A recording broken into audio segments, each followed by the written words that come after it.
The answers to your child's swimming career are here at Psych Sheet, mental training for swimmers. And here's your host, Coach Mike.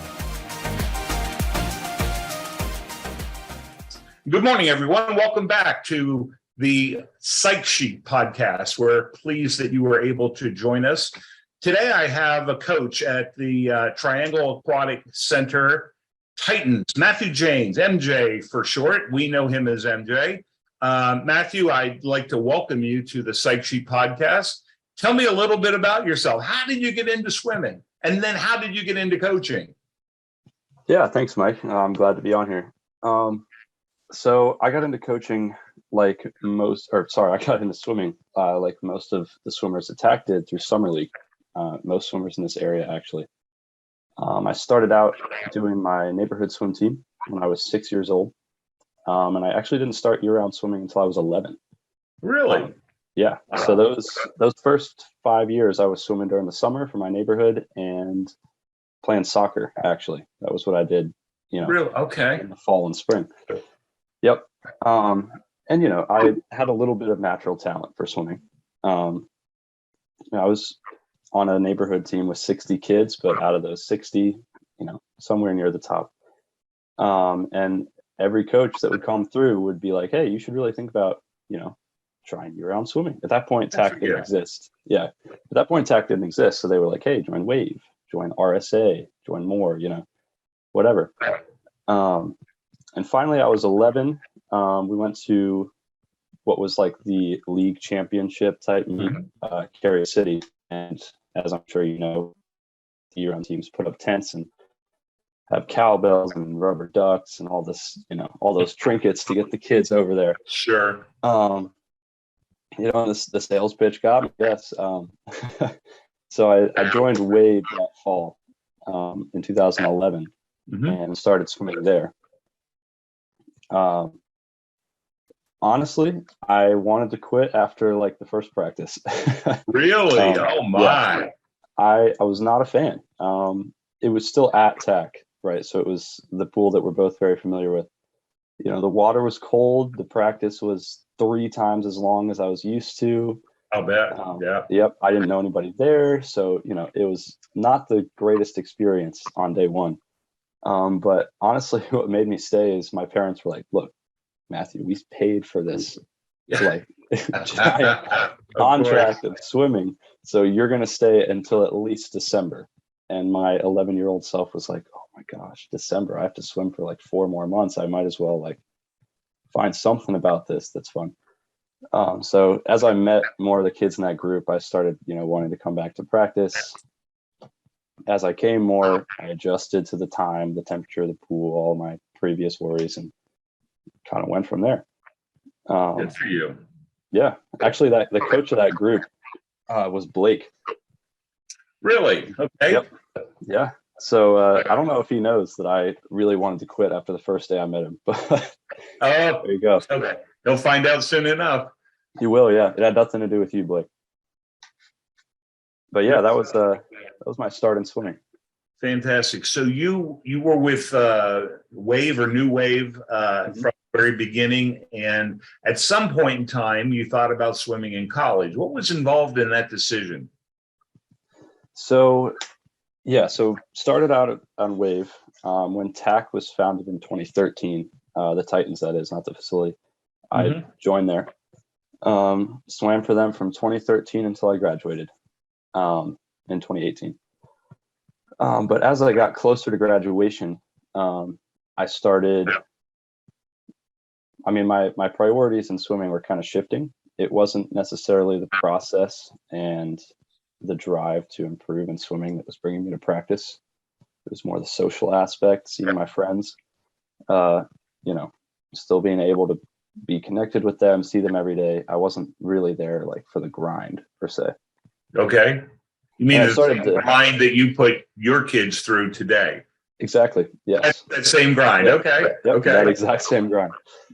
And I started to notice that, and that kind of was in parallel with my own outlook on swimming becoming way more just completely result oriented. My entire mindset of swimming was based around did I drop time at the last meet? If I did, oh, great. Swimming's going well. I can proudly call myself a swimmer. If I did not drop time at the latest meet, it's like, oh, wow, why am I doing this? I'm here for 2 hours a day. I didn't even drop time, blah, blah, blah. So I was very up and down based on results. And that just made me absolutely hate the process. So I was going to get to the process in just a moment.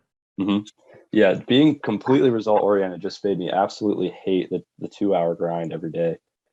So I was pretty burnt out come senior year. So I made the decision, like, no, I don't think I can see myself going 4 more years. So I don't think I'm going to swim in college. I also was kind of in the position where my academic ceiling was much higher than my swimming ceiling. So my school decision ended up being UNC Chapel Hill, and my swimming ceiling did not take me quite there. So that's kind of how that worked out. But if you had asked 18-year-old MJ if he'd be back on the pool deck, either swimming again for himself or coaching, definitely would have said no. But in college, I kind of, realized, okay, now that I've taken a step back, I do kind of miss the process. I kind of miss waking up, working hard. So I started just swimming on my own back there and kind of found my love for the grind again. So it was kind of an interesting, kind of bell curve. Very interesting indeed. Indeed. And so you graduated at UNC, and now you're coaching at with the TAC Titans. As I recall, you've got at least 2 groups that you're working with directly.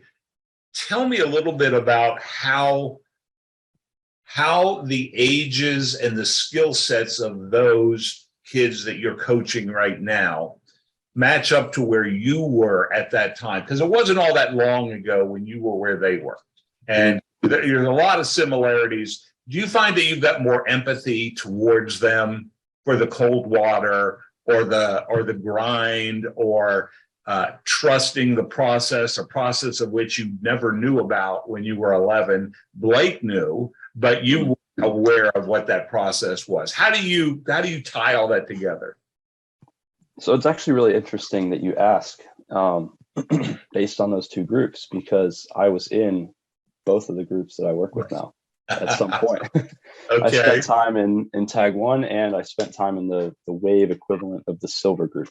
So I absolutely do have the empathy for the kids that were, worried about the water temperature, really overwhelmed that first day, because I was in the exact same spot. And we, of course, did just start our season a few days ago. So I was fielding all those kinds of questions, more so from the silver group than Tag 1, of course. Okay.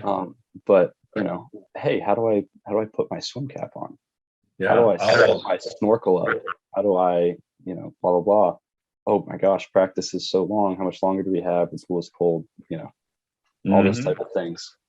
As a coach, you're like, okay, why are you asking how much longer it is left in practice? We're here to work for an hour and 45. But sure. You got to remember, put yourself back in your 11-year-old shoes that just started this. It was a really long practice for you. So, it's interesting to work that out. But on the Tag 1 side of things, the kids that have been doing this a little bit longer, they truly are in the 2 hour a day plus dry land process. They have made the commitment to the sport that this is what they do. This is their thing. I found myself in that position as well at 13 or 14 years old. And at that point, it's like, okay, at this point, my coach is here to really get me on track, put me through this process. He's the one feeding me the workout. He's the one keeping me accountable. So I'm trying to be that for them as well. So I'm kind of trying to cater. I'm getting tripped up here. I'm trying to cater to both points that I found myself at during my own swimming career. Good for you. So you do have empathy for what they're going through. Certainly the younger swimmers who have not done this, obviously that's a little bit more difficult. But you also have the Tag 1s who I know they recognize that the pool is cold, or at least in their perception, it's too cold to swim, but you get them going pretty quickly, and you've got some, I've watched your practices, as you know, and have marveled at what you and Rob have done to keep them going. And it is a lot of fun, even for a parent to sit and watch. So the parents who are watching this right now, we're going to certainly encourage you to spend a little bit of time at the Triangle Aquatic Center and watch MJ and watch Coach Rob with what they are already doing with the kids, recognizing it's cold for them, at least initially, until they get going, and then they're fine. And then at the warm down, I've never seen so many happy smiles. A, the practice is over, and B, they can talk to their friends and be social again. Yeah, I don't know which one outweighs the other there between practicing over talking to your friends, but exactly. Either way, the outlook is positive. Yeah. There you go. There you go. Hey, we're going to be back in just a minute. And when we come back, I'm going to ask you, as a coach at TAC, what do you get to do regarding mental training? We're going to take a brief break here for a message from our sponsor, Heat One, where the first training program, mental training program for kids and swimmers is available in the not too distant future. If you're interested, check out psychsheet.com, and we'll be back in just a moment. If you have a competitive swimmer in your family, you might choose to enroll them in Heat One, our initial mental training program for swimmers. Heat One is a 6-week program delivered over approximately 3 months via Zoom, where swimmers and their parents can learn more about goal setting, mindfulness, flow, relaxation, and confidence. By developing these areas, swimmers will observe a quantum leap forward in their training process and execution at swim meets. Go to psychsheet.com and sign up for Heat One, your initial mental training program for swimmers. We'll see you at the pool and on the award stand.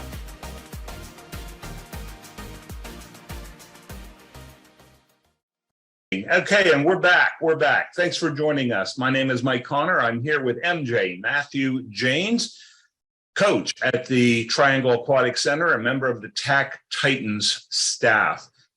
MJ, tell me a little bit about, as a coach, when you are at TAC, in particular, actually both of your groups, you've got some opportunities to work with them relative to getting their, what I call getting their head on straight when it comes time to race. Because, you know, you swim for a month before you get to sort of race again. And you want that race to be as good as it can possibly be so that you have some additional momentum to go into the next month of training and hopefully perform better. As you indicated, you don't want all of the ups and downs that generally happen. And that's okay that it happens, because it's just what is. What is it that you get to do when you are coaching on deck to help the kids get their mental framework squared away? So there's a lot more kind of thoughts or focus on the mental aspect at a meet than there is at practice, I think. Okay. And that, you know, be that as it may be good, it may be bad. I just feel like once we get to the meet, then swimmers and coaches alike are like, okay, now we're at the meet. It's time to dial in our mindset. But in actuality, there's chances to work on your mindset every day in practice as well. You know, you're at the hour mark in your practice. You're about to jump into your main set. It looks pretty daunting. You know, Rob has written up several 400 IMs. We got to get through that. So there are opportunities in practice where we can kind of think about, okay, yes, the practice looks daunting, but let's just go ahead and execute what we know that we want to execute. Something at meets that I've told some of the kids that I coach is that we are people that swim. We are not just swimming people, right? So you are a person that is also an athlete that is about to go race because you swim, right? Your entire self-worth is not based on this one swim.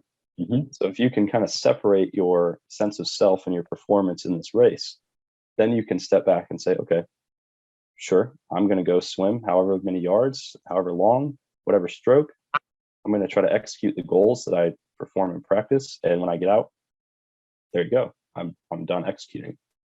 Right. So in practice, trying to train that mindset as much as you're trying to train physically is something I've thought about trying to, especially in the silver group, where I'm a little bit more hands-on lead coaching that group. I've been trying to say, hey, here's our main set. These are the goals. Let's just accomplish the goals. So that when we show up at the meet a month from now, I can say, hey, here's our meet schedule. You guys are going to swim the 100 backstroke, say whatever. Your goal is XYZ. Let's just go accomplish the goals. In a way, I want them to see the end time or the clock as one of the uncontrollables.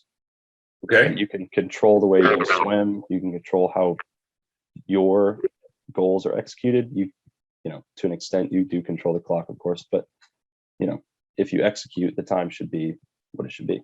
Exactly. Exactly. So you mentioned something very interesting, and I'm going to ask you about this. I like your perspective that your swimming results should not impact your self-worth, your sense of self. Can you expand on that a little bit? Because I think it's an important thing for the young swimmers to really understand that it's not a sense of self thing and a parent thing. Parents need to understand that their child is, you want them to go as fast as you want them to go. Of course, that isn't going to change because they're competitive swimmers. We work hard and then we race. It's just the way it's set up. But tell me a little bit about your perspective on the sense of self aspect. I mean, this took me a while to understand myself. Obviously, as I told you in the beginning of the show here, I was very wrapped up in my performance, and I pretty much held that hand in hand in my sense of self junior and senior year of high school. If I was swimming well, everything else seemed to go well. I was, just happier, more positive. And of course, some of this is going to exist no matter what you do, how you look at it. But, I was like, okay, I'm great. I'm a great athlete. I'm a great person, blah, blah, blah. It's just all tied together because so much of my life was dedicated to swimming. Sure. And then on the other hand, going through a rough stretch of the season, say like a November to January, where you're really in training mode. Maybe I don't hit a best time at that December meet. It's like, ooh, okay, man, I'm not a great swimmer right now. I'm I'm less than I was. Earlier, And that's so, a natural extension. Yeah. So once I stepped away from kind of that mindset, and that was in college when I was just swimming kind of on my own. I did swim for the club team at UNC, but I was, mainly just training out there. I again enjoyed the process at that point. And then it was when I got to race, it was just fun to race again. And at that point, swimming at the club level in college is much different than swimming at TAC. I can't equate those two time wise. So it's not like I was really searching to go lifetime best at that point. Sure. But, there's still a gauge. I've spent enough time in the pool. I've stared at the clock long enough. I understand what's fast and what's not. So, I still get the result of, oh, that was good. Oh, that was bad. But now I'm able to be like, oh, well, that was just a race. I'm doing this because it's fun. Did I still enjoy going out and swimming at 200 freestyle, but going 10 seconds slower than what I went in high school? Yeah, I did. It was still fun. Yeah. Good for you. That separation allowed me to actually enjoy swimming. I'll bet it did. Good for you. So how did you leave UNC and then move to TAC and find yourself back on the pool deck where it all started since you were 11, and you're now back on the pool deck, the exact same pool deck, doing what it is you do? I mean, that is so fascinating to me. It's really full circle. Yeah. Exactly. I mean, I've swam for a lot of the coaches that I now work with. At least a handful of them.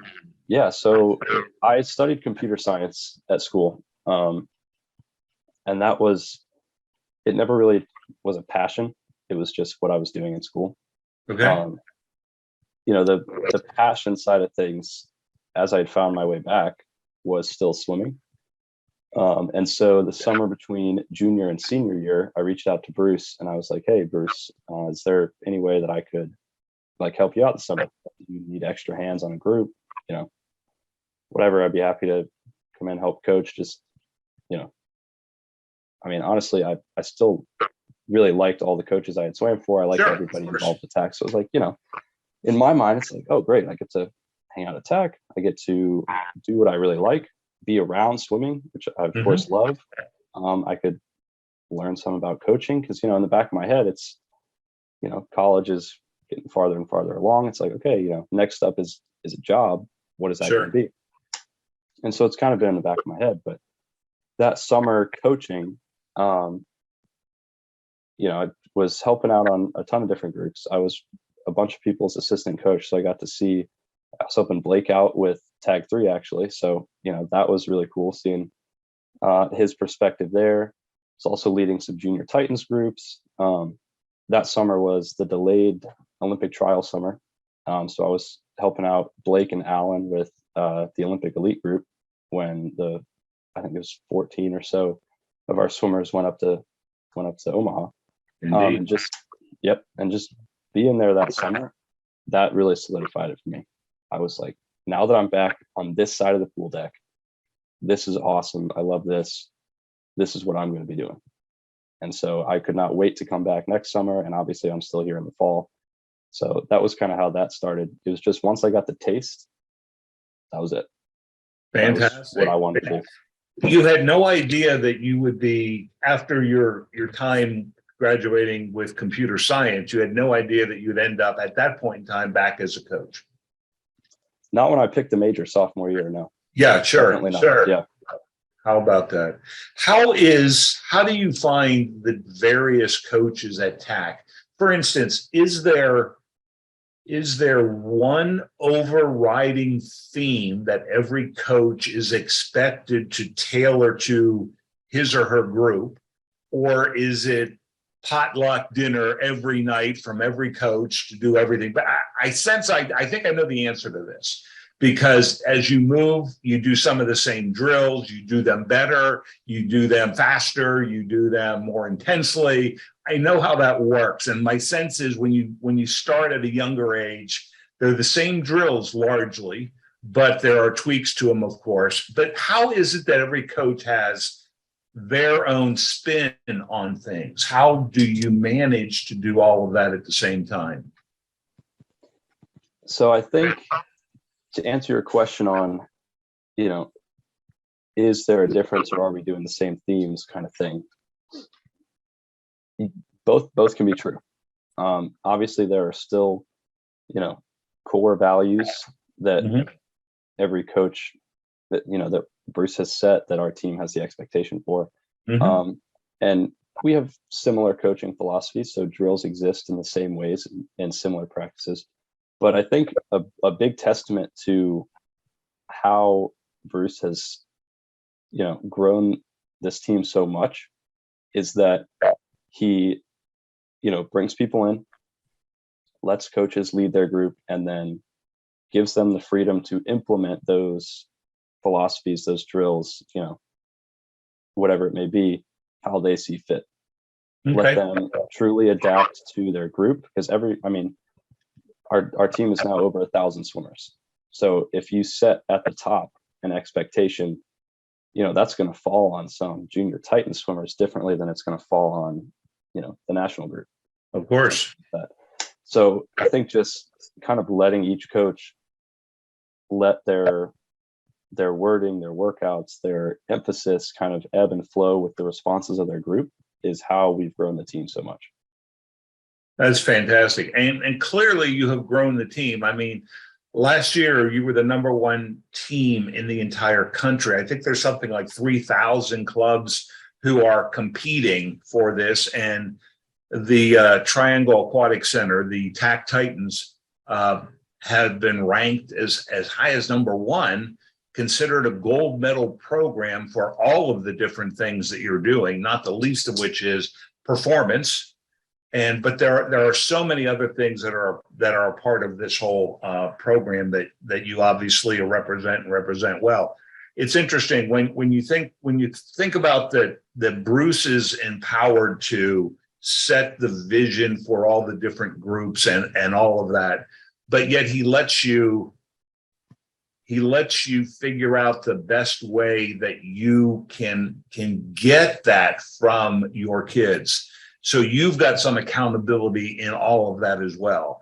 That is a very fascinating part. I don't think many people know that. I'm sure there are things that you do differently with your silver group than you do with the Tag 1 group, as an example, than you did with the national or the Olympic elite groups.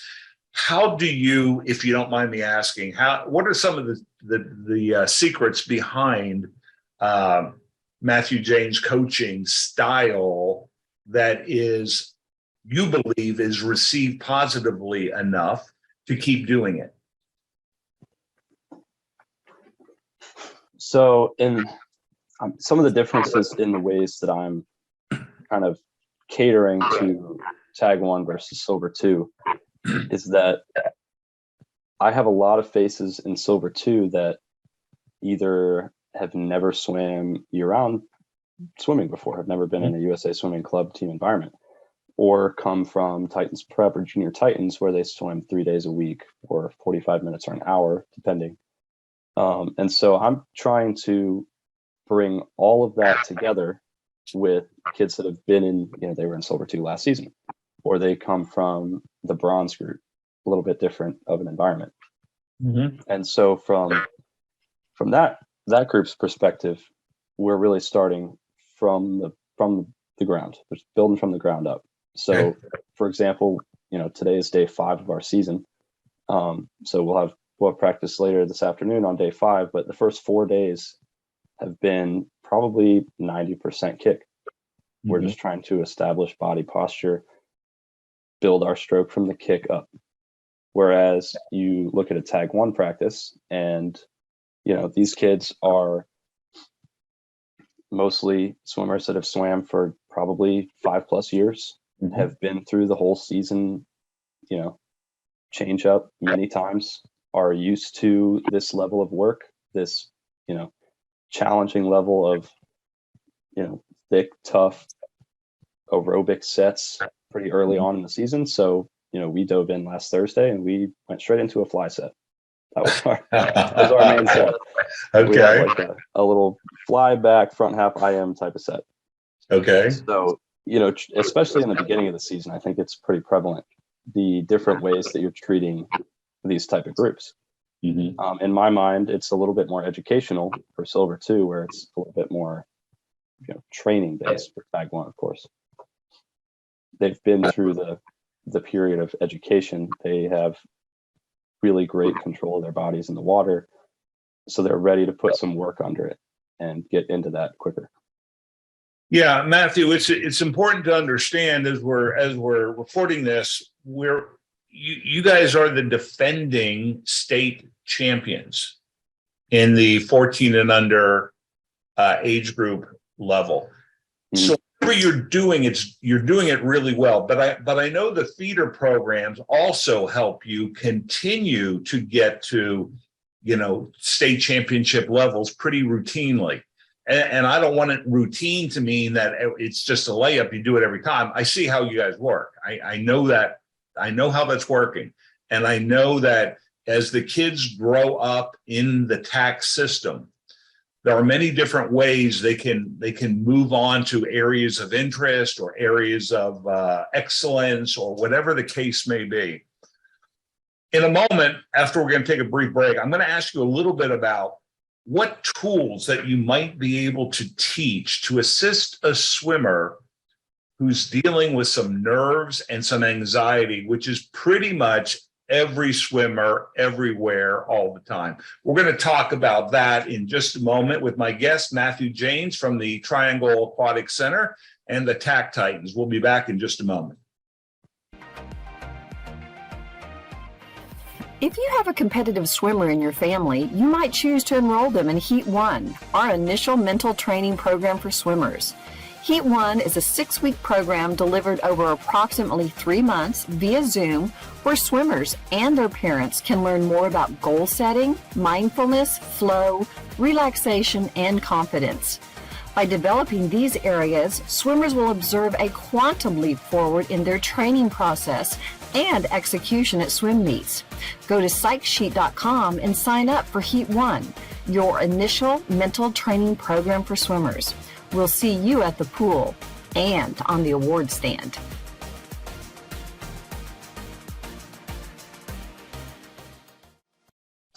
And we're back with Matthew Jaynes. I'm your host, Mike Connor, here visiting with one of the coaches at the Triangle Aquatic Center, the TAC Titans, Matthew Jaynes.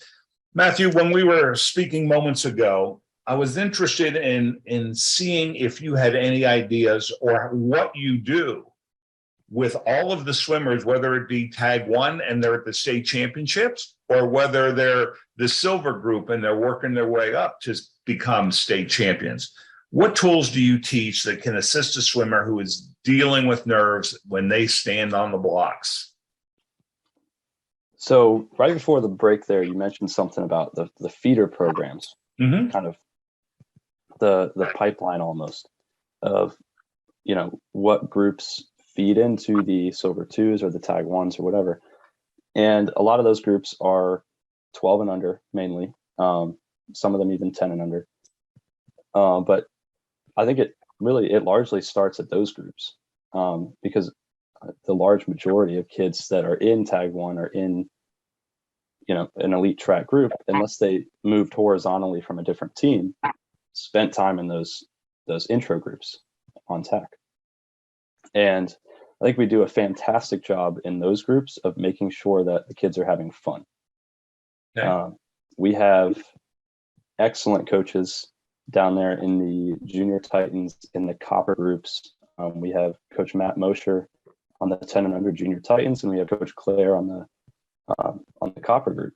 And I think they do a great job of making sure that every practice is fun, that they come in and, they don't swim for the 2 hours that Tag 1 does. They swim for an hour and an hour and a half-ish, somewhere in there. But the whole 60, 90 minutes, yes, they're working hard, but they're also having fun. And so that's kind of, an indirect way of teaching them to enjoy that process, to own it for themselves, and taking that fun and translating it as they get older, as they get better, into like a motivational type. Okay, I'm going to come to practice because I like it, but also because I want to have fun working hard, is how they make the jump up into that tag 1 type of group. So that laying the foundation, I think, is something we do a really good job of.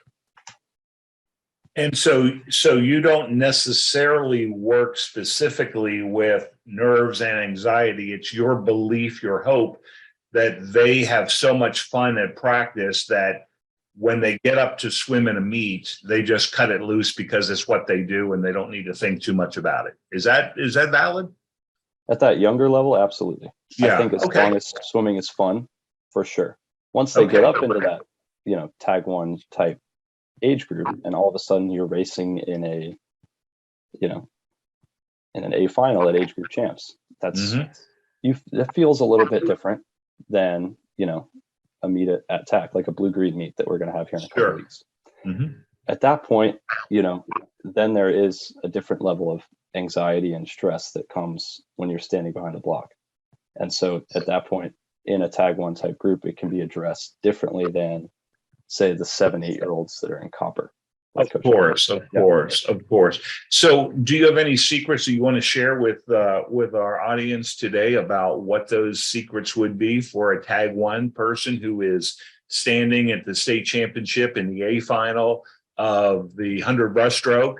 And what might they be feeling, and how would you address it with them if it's their first or second A final? So something that we learned at TAC when I was there, actually, and this is from Nori Panisi. She was our sports psychologist that we used to see pretty regularly. She talked to us a lot about developing a pre-race routine, setting yourself up in, the time before your race with visualization, and incorporating positive self-talk into both of those. Okay. So that way, I just compared a blue-green swim and a final age group champ swim and called them different. In some ways, you could see them as exactly the same. You swim the 100 breaststroke at blue-green, and granted, that's like that's like 90% fun, 10% swimming type of meet. But you can still walk up to the clock and have the same pre-race routine. You take 3 jumps, you shake your arms out, you stretch this way, that way, whatever. And the whole time behind the block, you're, having that positive self-talk or visualization. You're saying, okay, the pullout is going to feel this way. I'm going to break out strong. I'm going to break out fast, whatever it is. And you do that at all 8, 9, 10 meets that you have from blue, green up until age group champs. By the time you get to Greensboro or Charlotte, wherever it is, it's the same 100 breaststroke that you've done 10 times. Exactly. Yes. And so that routine and consistency and just, putting yourself back in an environment that you've been in so many times, that would be what I would want to instill in those kind of upper level elite kids. A little bit different than just having fun. Sure. Oh, absolutely. Absolutely. No doubt about it. Matthew, I want to take a moment, just appreciate you and say thank you for being a part of our Psych Sheet podcast today. Wonderful words of wisdom. And it is wonderful to hear how you tailor things differently based on their skill set and their age and things of that nature, knowing exactly where you want them to go or where they probably want to go as well.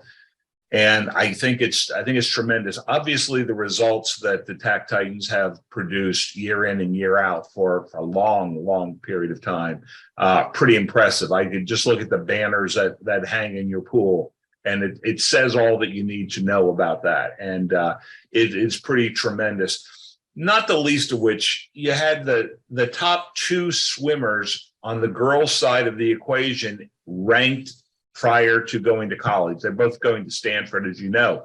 You also have 3 of the top 20 men swimmers in the country listed in the Swim Swam magazine who are going to various colleges, mostly NC State, as I recall. And you've got so many of those individuals that are on the team routinely. They don't make it about themselves. They are focused on what they need to do to do the things they need to go do. But it is really amazing how well the TAC Titans represent on a national level in so many different ways. And you are a tribute to that program, as is Coach Bruce and Coach JP and everyone else that we hope get on our program in the not too distant future. We certainly appreciate your time today. Thanks for giving us some tricks of the trade, so to speak, and remembering that you're not always going to love the temperature of the pool, are you? You are not. That's okay not to love it. But you've got to go in and keep doing it. And that's what you've done. And tribute for that. Congratulations for that. Thanks for being a part of our program today. This is Mike Connor. I'm with the Psych Sheet podcast. We're glad that you've all joined us today. And if you're interested, sign up for Heat 1. We're starting our next session in the next few weeks. Be sure you visit psychsheet.com and take a look and see whether or not your child is ready for the advanced training, mental training techniques that Coach Matt shared with us today. Thank you all very much. I appreciate it. Have a good one. Bye now. See you at the pool.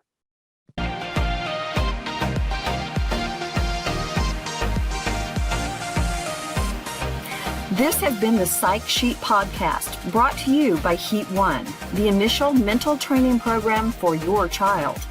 Join us again for the Psych Sheet podcast and consider joining our membership site so you too can learn from industry experts every week. Check us out at psychsheet.com and we will see you at the pool.